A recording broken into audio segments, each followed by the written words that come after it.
Hello, everyone. This is Stacy. Welcome to the landing.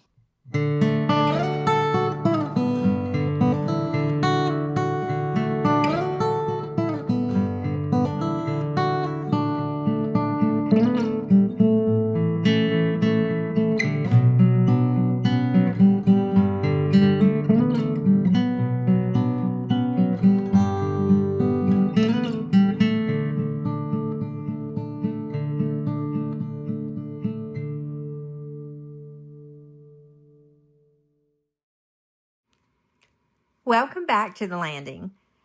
What you're about to hear comes from three very different moments in our coastal story: the mystery of the lost colony, the heartbreak and bravery of leaving the banks, and the changes shaping Down East today.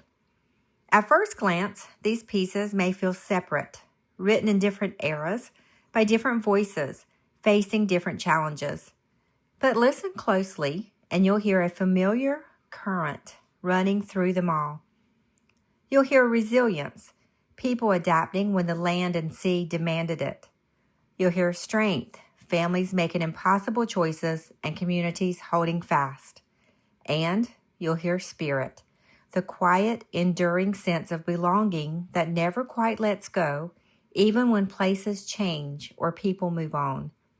These words are not just history, they are echoes of those who stayed, those who left, and those still finding their footing today. As you listen, consider how each story speaks to the next, how the past leans into the present, and how the spirit of Down East continues to shape who we are becoming. Let's begin. The following three readings come from Living at the Water's Edge, a heritage guide to the Outer Banks Byway, written by Barbara Garrity Blake and Karen Willis Amspacher. All three selections are sidebars within the book. The first is titled, They Were Never Lost. The source is Mark Green from Southern Greens, an online blog, written on May 12th, 2012. We grew up being taught they started the first colony on the shores of Roanoke Island in the late 1500s. I recently came across folks who are certain the 115 colonists from Sir Walter Raleigh's expedition were actually setting up housekeeping on Cedar Island, located in the northeast corner of Carteret County, North Carolina. My wife and I drove to Cedar Island when we were visiting the area several years ago just to see the coastal highway. I had no idea there was a 400-year-old controversy brewing there at the time. One of my distant cousins, who follows this blog, sent me an email about the story a while back, and I decided to look into it. Jean Day wrote a book called Cedar Island Fisherfolk in 1994 that tells the lost colony story that had been passed down in her family for generations. In fact, there have been scholarly reports that propose the lost colony settlement location was really on Cedar Island going back to at least the 1940s. They based this on the journals that survived, measurements and descriptions of the island, the physical layout of the North Carolina coast, and the currents and tidal action around Roanoke Island that would have not allowed the English ships to get close to it but match Cedar Island perfectly. There is also a Spanish explorer's report from 1606 about finding white men in the Cedar Island area. So how do white settlers stay in an area so close to the later expeditions and remain hidden from view? The local account is they decided to live with the Indians, taking Indian wives and enjoying the land they had found. That is, after all, what their original purpose was in crossing the ocean. They raised their families, planted crops, fished, and lived out their life, happy to be in a good place. If you want to read all the technical arguments, pick up Day's book or find a copy of Riddle of the Lost Colony by Melvin Robinson, or read the many newspaper articles about the Cedar Island connection using Google News. There is also a recent news flash about an old map supposedly with invisible ink showing the secret location of the lost colony, not at Roanoke Island. For me, the interesting part is the strong belief that is carried down over the centuries from those who live on Cedar Island. They have documentation of place names and deeds going back to the 1700s in the names of Berry, Smith, and others who were part of the colony, and the same names are found there today. Many of these are related to my family via multiple marriage connections. That is what happens when they stay in the same place for centuries. But for the folks who live on Cedar Island today, there is no question where their ancestors came from. They've always known they were from the Lost Colony Settlement. They tell you their folks were never lost. They always knew where they were. It was the English explorers and financiers back home who were lost. The next selection is titled The Day Old Ma Left the Banks. The source essay was written by David Murrell for Rosalie Dowdy's English class at Morehead City High School in the 1960s. Reprinted from Our Shared Past, Diamond City and Core Banks Reunion, Remembering 100 Years, at the Core Sound Waterfowl Museum and Heritage Center in 1999. At dawn, the day was bright and clear. It was on a Monday in April of 1890. If everything went well, it was also moving day for Ma and her brood of 4 little girls and baby boy. They were going to the mainland across the Sound. Old Ma rose earlier than usual. As was her custom, she went to the door, opened it, and scanned the skies and water. Had it not been so calm and peaceful, she would rather wait. Sudden clouds and squalls could make the Sound mighty rough and, in a small Sharpie, awfully dangerous. So she decided this was the day. Uncle Kib, her brother-in-law, would soon come in his sailboat after her, the children, and their meager belongings. He was moving his family and had offered her this opportunity to go live with them in their new home. She had recently lost her husband, and there was no way to make a living on the banks. He had died while serving in the life-saving station at Cape Lookout. There were many thoughts going through her mind as she turned toward the part of the house where she cooked their meals in the fireplace. She walked over by the hearth, gathered a few sticks of wood that were nearby, and started a fire, put fresh coffee in the pot, and hung it over the fire to boil, and put the iron spider close to the fire and placed dough she had made the night before in it to bake. Now, she thought, I'd go call the young'uns, and by the time they have their clothes on, breakfast will be almost ready. Just as she was about to get the children, a loud, jolly voice called through the doorway, Julia, honey, are you about ready? It was Uncle Kib. He had come in time to eat breakfast with them. Hurriedly, she managed to help the smaller children with their clothes, while the larger girls helped each other and soon came running to the kitchen to see their dear old uncle. Making himself useful, he watched the bread, turned it over, and smelled the coffee to see it had brewed enough. The girls set the table, and when all of them sat down for the meal, old Ma came in with a young baby and took her place at the head of the table. This was the last meal they would have in this small home they loved so well, and because she could hardly speak, with sadness she asked Uncle Kib to ask God's blessings on all of them, the few things they possessed, and to ask that they would have a good life in their new home. Soon afterwards, several women who lived nearby came in to help. They packed the dishes, pots and pans and tubs. They folded all the bed quilts, sheets, and pillowcases and tied them together with a piece of rope. Uncle Kib took the beds apart and stood them outside the door so the women could take them down to the shore.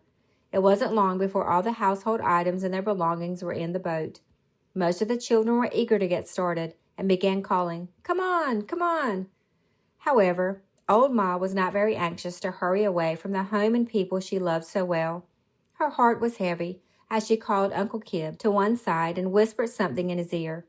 He took her by the hand, and they walked slowly toward the old family cemetery, where both of them had mothers, fathers, brothers, sisters, and where old Ma's husband was buried. For a while they stood silent, just looking at the graves. I think they must have wept. The children's calling and yelling aroused them from their thoughts, and so they began walking toward Uncle Kib's boat. A long trip on the water, a new beginning for all of them, and nobody looked back at the place they had left and loved. And finally, the last sidebar is titled Down East, From the Inside. The source is Karen Willis Anspacher from Crosswords, a publication of the North Carolina Humanities Council from the fall of 2008. Down East is that string of communities that follow along and near Highway 70 and then onto Highway 12, where you reach the big water of Pamlico Sound. It begins with Betty, then Otway, and turning south takes you through Straits, Harker's Island, back through Gloucester and Marshallburg, before heading northeast through Smyrna, Williston, Davis, Stacy, Sea Level, Atlantic, and Cedar Island. Down east is 13 communities of men born to be fishermen, boat builders, decoy carvers, hunting guides, and of women born to be all of those things if needed and everything else. Mothers, community leaders, teachers, storekeepers, fish house worker, doctors, nurses, and preachers. Traditionally, women have been the backbone of these communities, while the men fished, and that continues today. Here, there are no such things as rights without responsibilities, and here everyone has a responsibility to God, family, one another. But change is a-coming. We hear that a lot down east these days. We know it, we see it, we feel it. Every day, a new name appears in our community, a new home, a new neighbor. Property values are rising much quicker than local folks' checkbooks can handle. People are worried about taxes, getting to the water, where to tie their boats, keeping community schools, where and how their children are going to survive in this new economy. Down East Carteret County is a beautiful, natural, and, until recent years, isolated and unspoiled landscape that had already survived all kinds of change, including hurricanes, a world war, roads, and bridges. But those changes came at a pace and in a way that local people could still hold on to their homes, their communities, while maintaining a respect for the past and hope for their future and their heritage. Regardless of what economic development reports may tell or not tell, commercial fishing remains the mainstay of Down East's heritage, the backdrop for its landscape, a shared bond among Down East people. When this industry is threatened, we all fear together for what this means for the fishermen, their families, and the communities they serve. It is more than a livelihood that is at risk.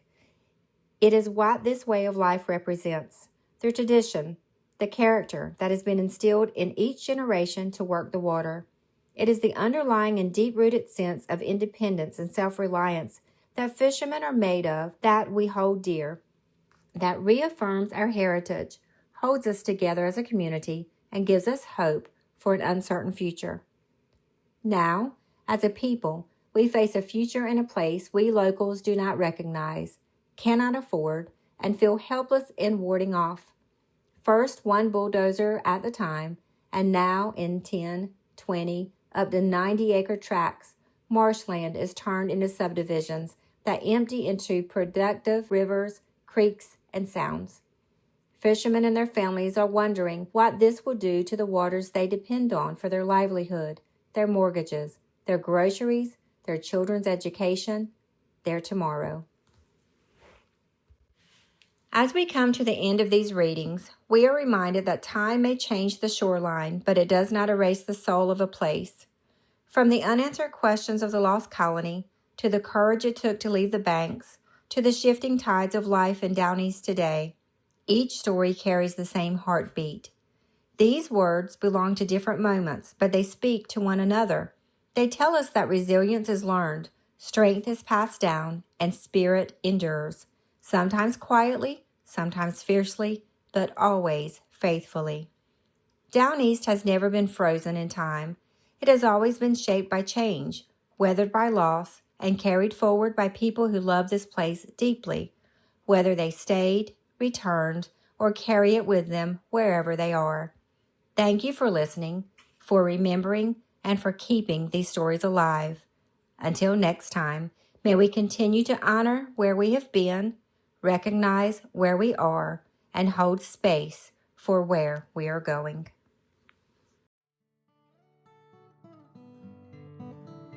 Thank you again for joining us to The Landing. This podcast is brought to you by the Core Sound Waterfowl Museum and Heritage Center. I am your host, Stacy Davis Baisden, and today's podcast was produced by April Davidson. Tune in next week as we continue learning, sharing, and remembering together. If you'd like to hear more, check out our previous episodes where you get your podcasts. Until then, stay safe and be kind.